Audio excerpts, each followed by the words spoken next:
Il y a beaucoup d'agriculteurs qui s'en sortent pas, notamment toute la partie élevage. Les fermes de ces gens sont vendues et liquidées petit à petit. C'est pour ça que les agriculteurs sont pas contents. Tous les petits souffrent parce qu'on a mis des accords de libre-échange. En fait, là, on importe du poulet brésilien avec quelques droits de douane et bientôt plus, mais le poulet brésilien est produit 2 fois moins cher qu'en France. Ou poulet ukrainien, ou du miel ukrainien, ou des céréales ukrainiennes. Le poulet ukrainien, c'est un problème majeur, puisque là, il est produit par des gens qui sont payés 1 euro de l'heure, sur des fermes gigantesques, du poulet nourri aux hormones, et c'est absolument catastrophique, parce que quel est le sens de faire ça? En termes écologiques, c'est extrêmement mauvais, d'avoir des fermes géantes en Ukraine et qui ne respectent pas les normes européennes, et c'est d'une injustice totale pour nos agriculteurs. Si on veut une agriculture écologique, il faut d'abord avoir des agriculteurs.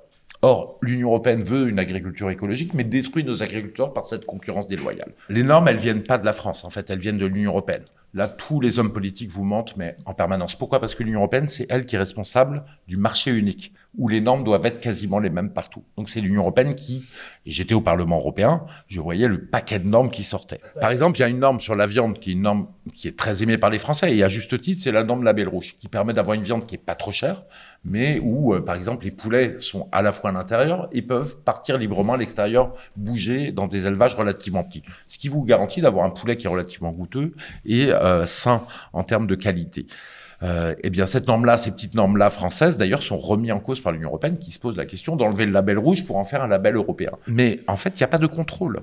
Il y a tellement d'échanges qu'il n'y a plus de contrôle. Il faudrait énormément d'argent pour contrôler. Et en fait, on l'a plutôt réduit le nombre de douaniers et fait faciliter et de plus en plus rapidement l'entrée des marchandises. Donc les marchandises sont plus contrôlées. Et il y a un rapport du Sénat qui montre que 25% des produits agricoles en France ne respectent pas les normes françaises et les normes européennes.